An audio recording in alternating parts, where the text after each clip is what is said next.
สิไปฮอลลีวีนสิพานาไปขอขนมสิพาก็ไปลองเบิ่งว่ามันสิเป็นอะไรบัดนี้สิบ่เคยไปเถื่อเนาะสิไปเอารูปภาพพาไปเบิ่งว่าเด็กน้อยอยู่ประเทศนี้นี่เขาไปหาคอขนมไปเคาะเฮือนแต่ละบอนแต่ละหลังคาว่าขนมนั่นเขาสิได้น้อยหรือหลายๆสำหรับหั่นมันแล้วแต่ผู้ที่ว่าดุไปเนาะอันนี้เฮาไปเบิ่งนํกันอันนี้ละนาทลาแต่อยู่ก็อีกนั่นล่ะtrick or treat on Halloween scare me you scare me your eye like that โอเคพวกเขาสิไปกับนาไปขอขนมคอยติดตามไปเนาะ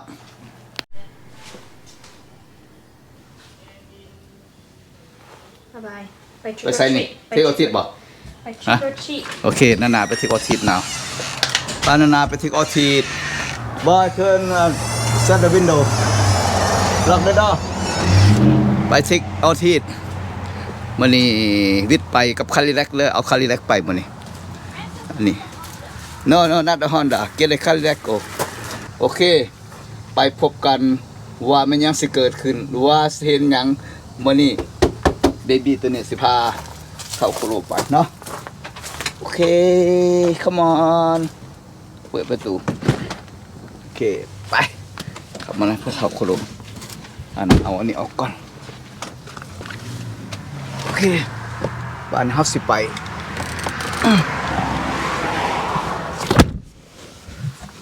โอเคตอนนี้เขาสิไปกับนาอยู่กับนา2 คนโอ้ what the heck โอเคอันนี้มันเป็นนาสิไปกับนา2 คนโอเคสิไปขอ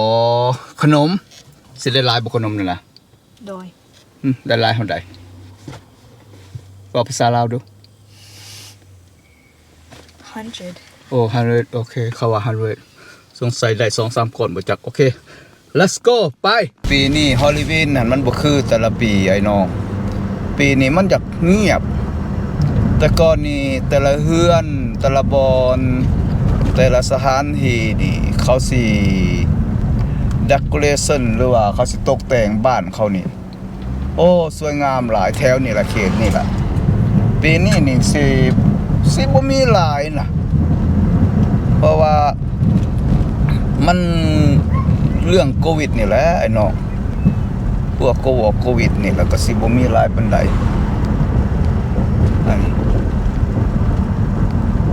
มันสิบ่มีหลายปานใดธรรมดานี่มัน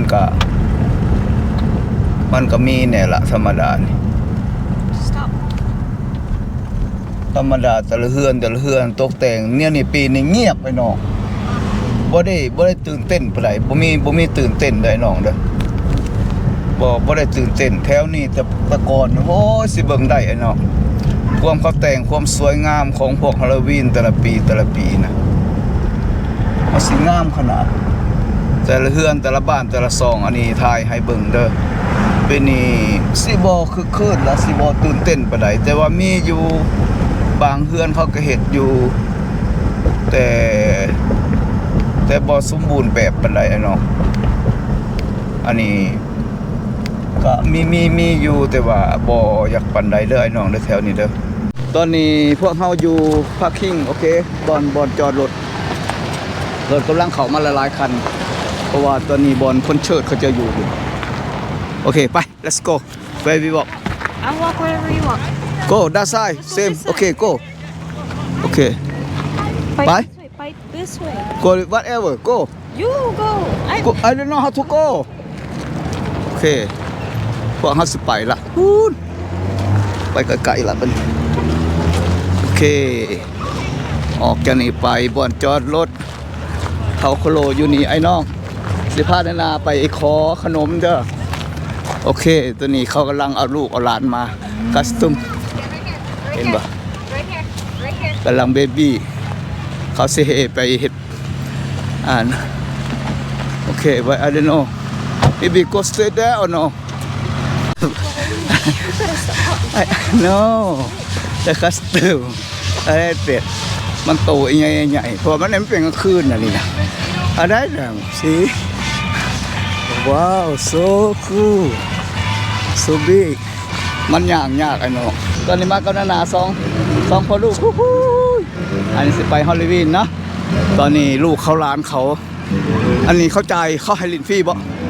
No. ขอเพียงมานี้โอเคบ่ฮู้ว่าเขาจ่ายเงินบ่หรือสิได้เสียค่าติเก็ตเนาะอันนี้เขาโยนเงินใส่กระปุกโอเค Thank โอ you. เคครับโอเคโอเคอันนี้เขาสิโยนเงินใส่กระป๋องโอเคบ่ฮู้ว่าเขาได้หยังเด้อที่อันเขาจ่ายนี่เขากระจายข้าวต้มขนมให้ด้วยอันนี้เป็นคนจ่ายขนมให้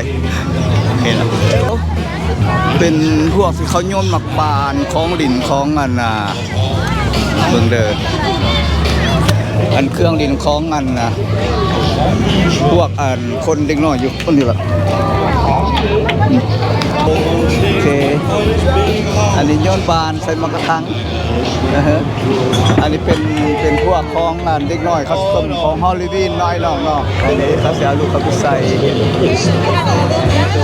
พ่อแม่เขาไว้น้องอันนี้เขาโยนบ้านหม้อโอเคบ้านหม้อแข่งเขาละอันนี้เป็นแม่เป็นโต๊ะตูนอันนี้เนาะอันนี้เป็นกลางคืนตอนเขามาขอขนมมาเนาะเขาโปโลกับอันนามาสองคนพอลูกอันนี้เป็นบอลลิงบอลของไทยอยู่ไทยล้านเขาใส่ชุดแต่งกายแต้มนาใส่ชุดขั้นต้ม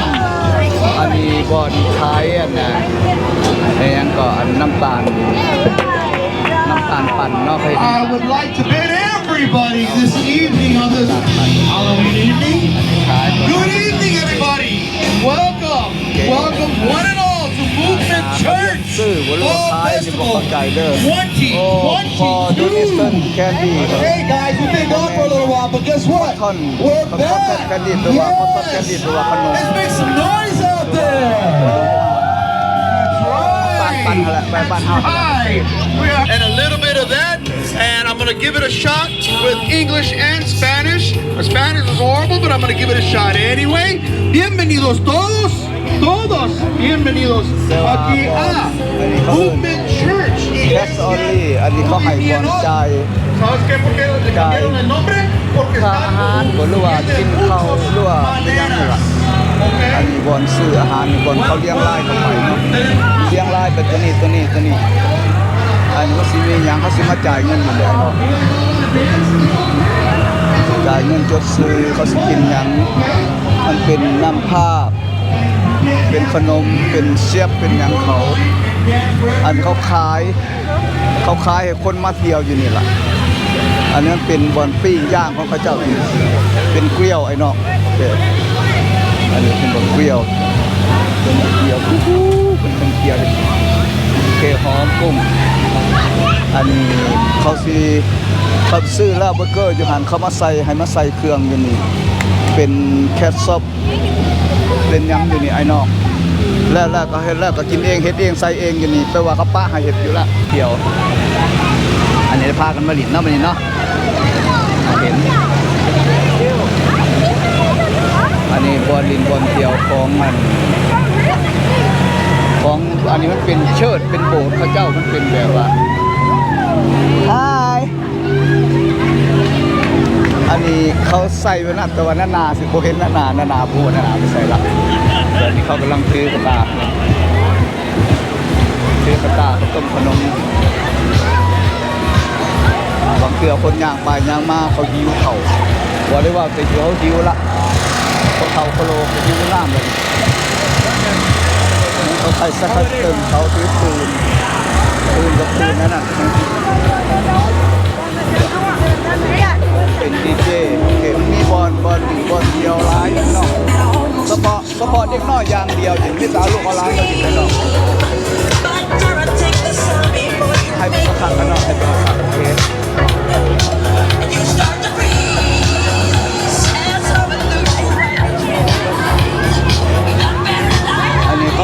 หน้ากา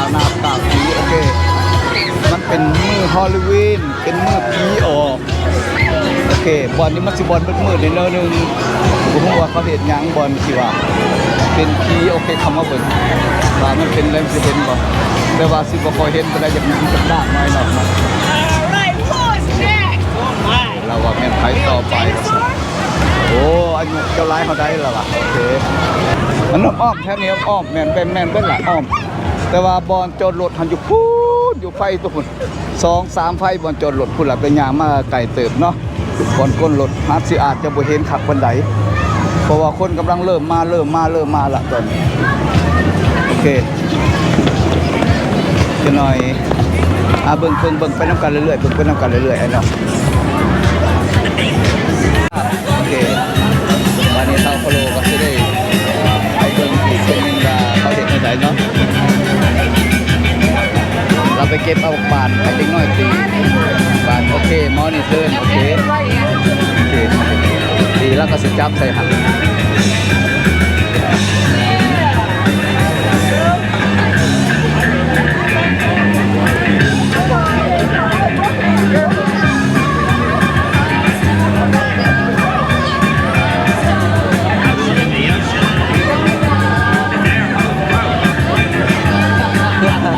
อันนี้เป็นของหลินเขาดิ้งน้อยเนาะ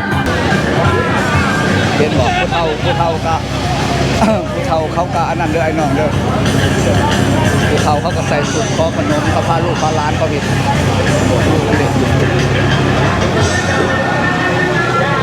ไปอีกคืนหนึ่งปักทำมาหลอกอีกคืนหนึ่งเนาะไอ้น้องเนาะอันนี้ทำมาหลอกบอลในมืดคนดำคนขาวอยู่ในเต็มไอ้น้องแต่ว่าคนกับสิประมาณนี่แหละไอ้น้องเพราะว่ามันเป็นคนละโซนคนละเขตคนละเมืองขาเมืองได้ใกล้บนไหนไปบนนั่น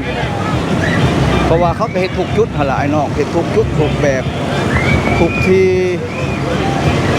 เอาขนมมาดึงออกสายผมเอง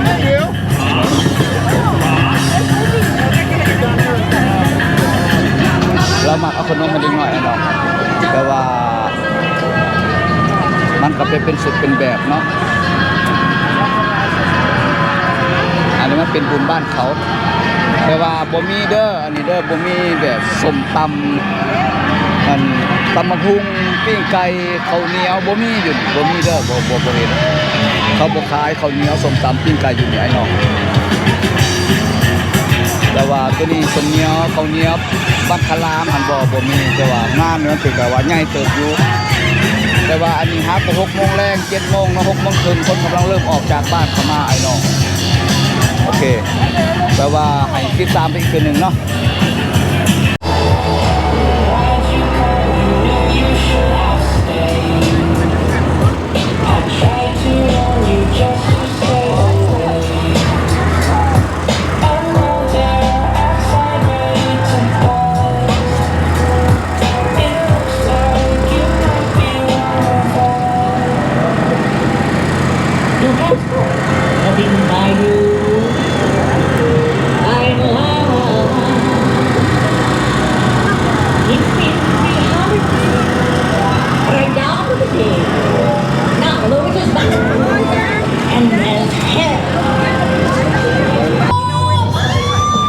อย่า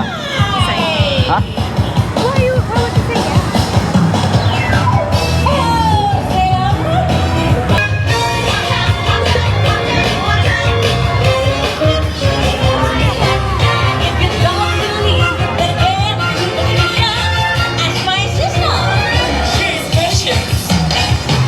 เขาต้องเรียงแถวถึงแกนดีขนม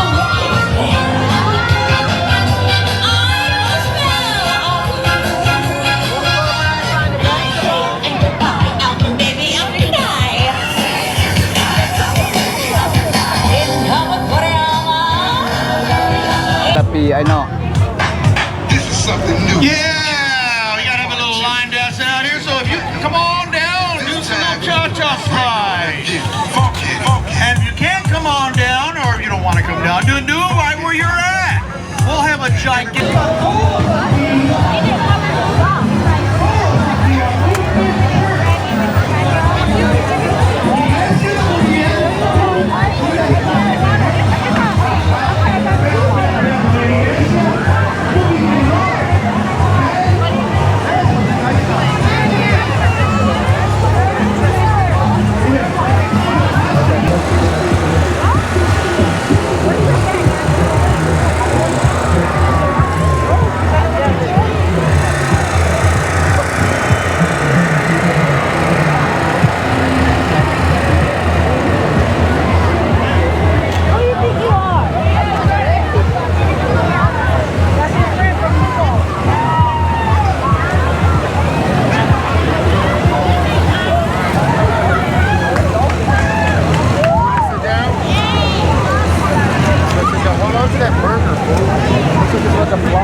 won't miss you. Good night, kiss you. Take your damn back, cause you got pistol. And I don't think about it, make her up in this shit. Baby, wobble, baby, wobble, baby, wobble, baby, wobble, baby, wobble, baby, wobble, baby, wobble, baby, wobble, baby, wobble, baby, wobble, baby, wobble, baby, wobble.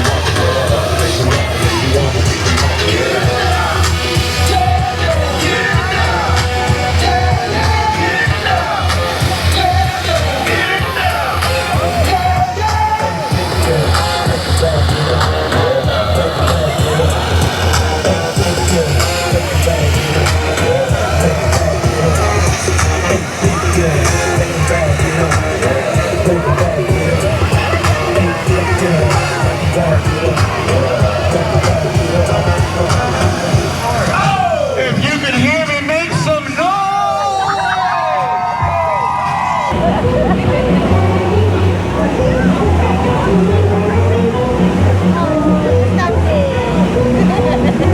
Guys! Guys! Kiki!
To the left.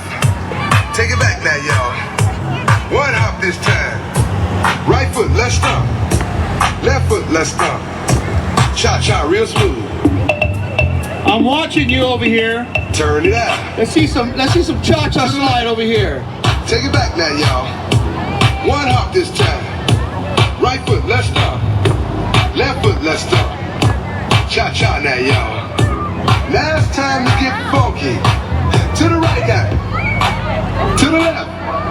Take it back now, y'all. One hop this time. One hop this time. Right foot, 2 stumps. Left foot, 2 stumps. Slide to the left. Slide to the right. Crisscross. Crisscross. Cha-cha real smooth. Let's go to work. To the left. Take it back now, y'all. 2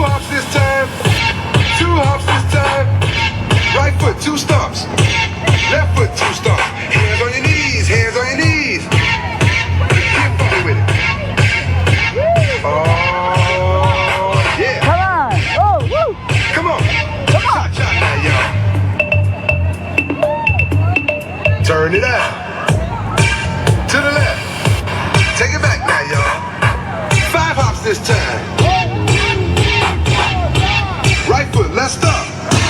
Left foot, let's stop. Right foot again. Left foot again. Right foot, let's stop. Left foot, let's stop. Freeze! Everybody clap your hands. Come on, y'all. Check it out, y'all. How low can you go? Can you go down low? All the way to the floor? How low can you go? Can you bring it to the top? Like you never stop? Can you bring it to the top? One hop. Right foot now. Left foot now, y'all. Cha-cha, real smooth. Turn it out. To the left. Take it back now, y'all. One hop this time. One hop this time. Reverse. Reverse. Slide to the left. Slide to the right. Reverse, reverse. Reverse, reverse. Cha-cha now, y'all. Cha-cha again. Cha-cha now, y'all. Cha-cha again. Turn it out. To the left. Take it back now, y'all. Two hops, two hops. Two hops, two hops. Right foot, let's stop. Left foot, let's stop. Charlie Brown. Hop it out now. Slide to the right. Slide to the left. Take it back now, y'all. Cha-cha now, y'all. Oh, yeah.